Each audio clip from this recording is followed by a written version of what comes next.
Nous sommes de retour pour notre quatrième et dernière table ronde de la journée. On va s'intéresser maintenant à une des dernières étapes de la chaîne avec la mise sous pli. Alors, depuis 2022, la loi AGEC a changé la donne, avec notamment l'interdiction des films plastiques pour l'emballage des envois en nombre. Alors ça a changé des choses pour les routeurs, c'est une contrainte qui les a conduits à moderniser leur équipement, investir pour développer leur capacité. Dans la pratique, on s'est rendu compte aussi que souvent ce cap loi AGEC a été le point de départ pour mettre en place des stratégies d'entreprise autour de la RSE, mettre vraiment en place la RSE au centre de la stratégie de ces entreprises. Et donc, on va vous en donner quelques exemples aujourd'hui. J'ai autour de moi 4 invités pour en parler. Gaël Boudergue, vous êtes vice-président Europe du Sud de Bluecrest. Vous fabriquez des matériels de mise sous pli et de tri de colis. Et puis, vous faites aussi des logiciels pour le traitement des flux postaux. Vous êtes un des fournisseurs de référence pour les professionnels du marketing direct au niveau mondial. Bonjour et bienvenue. Gwenaël Lepareux, vous êtes le directeur général de DocOne. Vous êtes spécialisé dans le traitement de documents et dans le marketing direct et vous faites partie du groupe Diffusion Plus. Tout à fait. Vous avez récemment investi, je crois, 1 million d'euros pour moderniser votre équipement de mise sous pli. Et vous allez nous en dire quelques mots dans un instant. Flavien Michel de Chabannes, bonjour. Vous êtes directeur général de TAG Informatique. Alors TAG, c'est une entreprise qu'on suit depuis quelque temps chez Caractère. Vous êtes un spécialiste de l'éditique.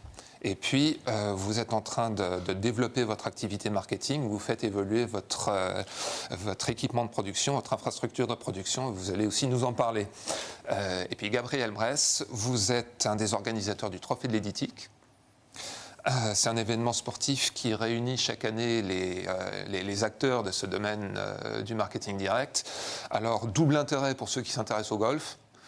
Mais pour tous les autres, intéressant quand même parce que du fait de votre interaction avec tous les acteurs de ce métier, vous avez une assez bonne vision d'ensemble de la dynamique du secteur et vous allez nous en parler également.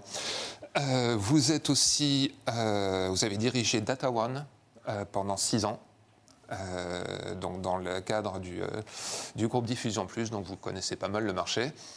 Gaël Boudergue, pardon.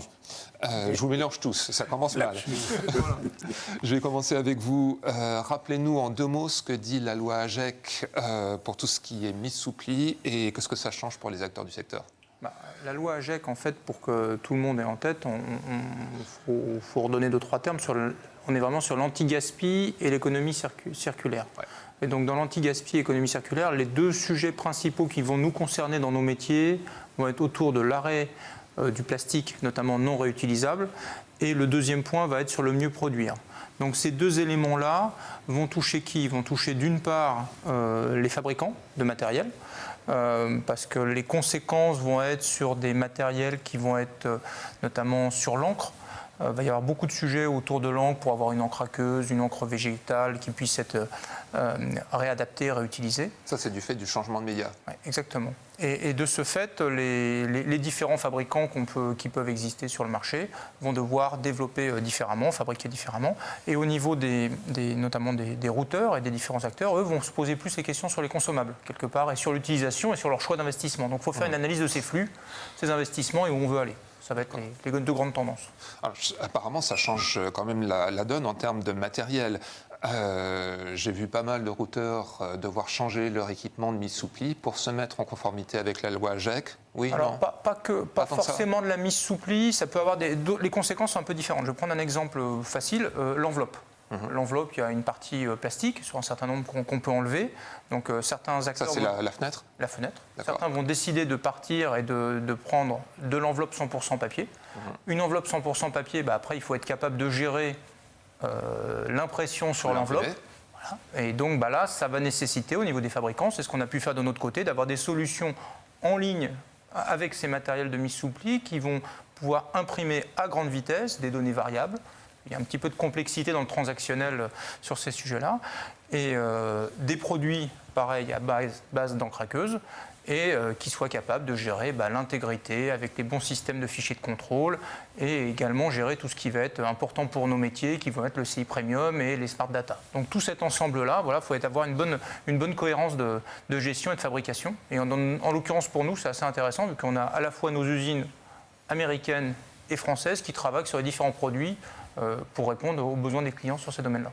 Et pour les routeurs, ça représente de gros investissements pour se mettre à niveau ? Pas forcément, parce qu'en fait, tout dépend en fait, de l'âge des équipements existants. Si je prends cet exemple-là sur l'enveloppe, c'est possible de le rajouter sur des matériels existants. Donc le rétrofit est possible. Donc ça, c'est faisable, pas forcément avec des gros investissements. Et d'un autre côté, après, si on est sur l'ensemble de la chaîne vertueuse, c'est complètement lié à l'ancienneté des matériels des personnes en place parce que ça va leur permettre d'optimiser et d'avoir des gains environnementaux sur les nouveaux matériels. Gwenaël Lepareux, qu'est-ce que ça a changé pour vous chez DocOne, tout ce qui est mise en conformité loi AGEC, comment est-ce que vous avez fait évoluer votre équipement ? Alors, d'abord la loi AGEC, quand on parle de loi AGEC, Gaël a rappelé les piliers, on parle de RSE. Donc, quand on parle de RSE, on parle de stratégie d'entreprise. Et donc qu'on décline après opérationnellement. Donc la loi AGEC, c'est quand on la décline opérationnellement, c'est sur les matières premières, c'est sur les matériels, mais c'est aussi sur les processus de production et sur la logistique. Donc quand on parle des matières, les matières, c'est sélectionner des fournisseurs qui sont français ou européens, en tout cas pour ce qui nous concerne dans le groupe Diffusion Plus, des papiers certifiés, PEFC, FSC, donc ça veut dire issus de forêts durablement exploitées. À niveau de la logistique, c'est optimiser les transports, c'est supprimer les palettes, c'est supprimer les enveloppants plastiques pour les bobines et les enveloppes, c'est mettre des enveloppants papier et non plus plastique pour les bobines, c'est optimiser les transports, donc le contenu des camions, en l'occurrence, donc ça c'est la partie matière. Et puis la partie logistique. La partie processus de production, c'est réfléchir comment optimiser le parc matériel en l'adaptant avec deux perspectives. C'est les économies en termes de productivité, en termes de fiabilité et de durabilité. C'est ça l'approche en réalité pour nous. Mais il n'y a pas de conformité propre liée à la loi AGEC, c'est comment on s'implique ou comment on a une démarche RSE au service de l'entreprise et de nos clients. Je le disais tout à l'heure, la loi AGEC, pour un certain nombre de routeurs, ça a été un peu le point de départ qui a ensuite déclenché une réflexion plus profonde et une transformation de l'entreprise. Ça a été le cas pour vous aussi ? Alors, ça a été le cas. Ça a été le cas parce qu'il y a eu un travail, non seulement, j'ai parlé avec nos fournisseurs, mais avec nos clients. En l'occurrence, la loi AGEC, pour des métiers comme les nôtres, ils se matérialisent par une signalétique propre qui va être mis sur les documents, qu'ils soient enveloppes, qu'ils soient papier.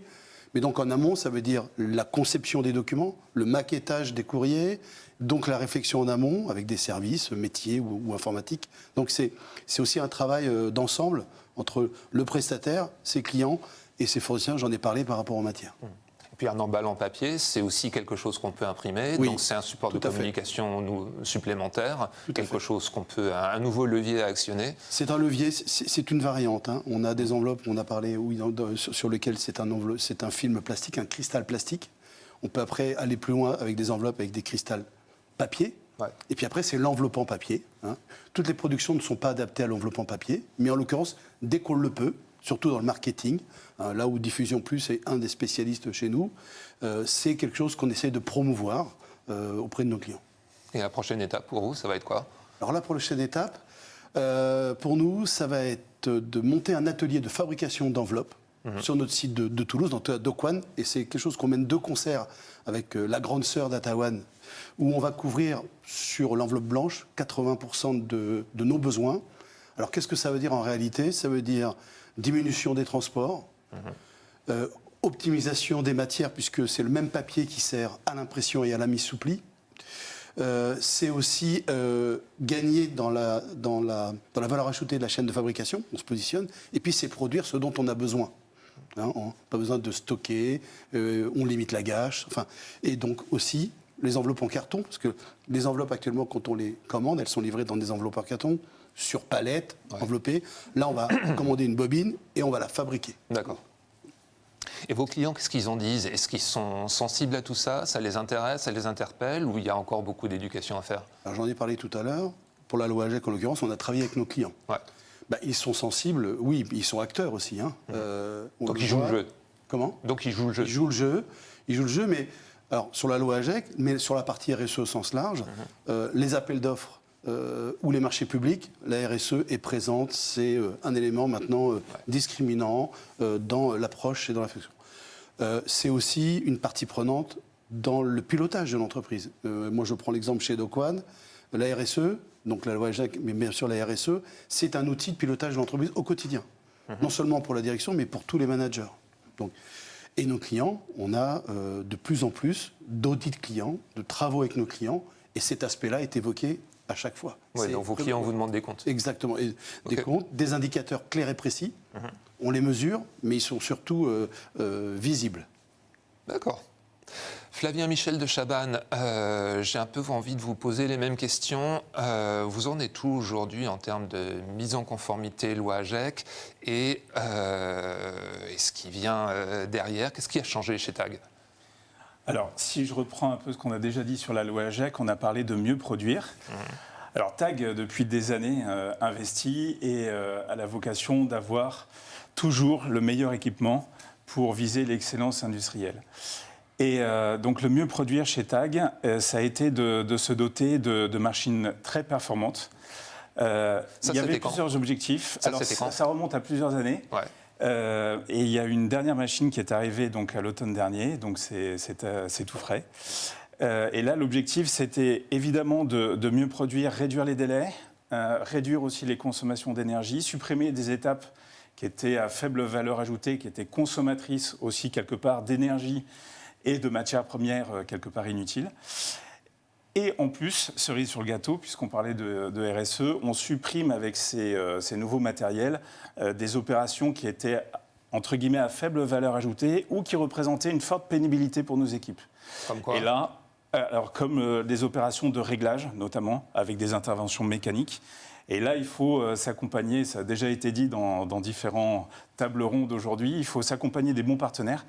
Et Bluecrest est un partenaire historique pour TAG et nous accompagne du coup maintenant avec 3 machines qui nous permettent, 3 machines épiques qui nous permettent d'être très performants sur ce volet-là.